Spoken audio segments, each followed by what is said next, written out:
Welcome to my new blog. আশা করি তোমরা খারাপ আছো। আমি আজ ঘুরতে চলে এসেছি তিল বাগান। আর এধারে লাইনসে তালও আছে, আর দেখতে পাচ্ছ সূর্যটা দেখতে পাচ্ছ হালকা হালকা বোঝাচ্ছে, তোমরা দেখতে পাচ্ছ। আজকে তোমাদেরকে দেখাবো তিল বাগান, তিলের খানদান।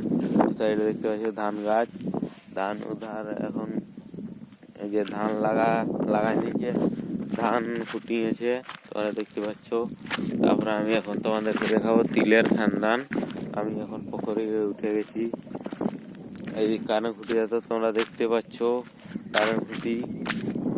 তারপরে ওই সাইডে উঁচু আছে, কারণ উঁচু কি জন্য আছে, এধারে বেড়া দিয়ে নিচে তোমরা দেখতে পাচ্ছ।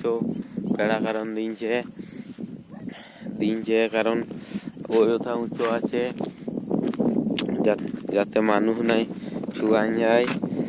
একটা মানুষ ওটা ছুঁয়াই গেছিল, ওটা বেড়া করে নিচ্ছে। তোমরা পুরো ভিডিওটা দেখো, যদি ভালো লাগে লাইক সাবস্ক্রাইব করে নেবে, যদি নাই ভালো লাগে তাও লাইক সাবস্ক্রাইব করে নেবে, চ্যানেলটাকে ফলো করে নেবে, সাবস্ক্রাইব করে নেবে। তোমাদেরকে এখন দেখাবো তিলের খানদান, খাঁকড়িয়ে তিলের খানদান আছে, তোমাদেরকে দেখাবো এখন।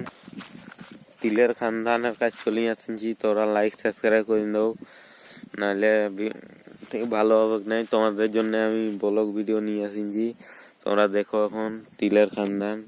তোমরা দেখতে পাচ্ছ তিলের খানদান পুরা অত দূর পর্যন্ত, 500-600 মিটার পর্যন্ত দূর। আর এদিকে তো পুরাটা দেখতে পাচ্ছ, পুরা অত দূরলে পর্যন্ত আছে পুরা তিলের খানদান।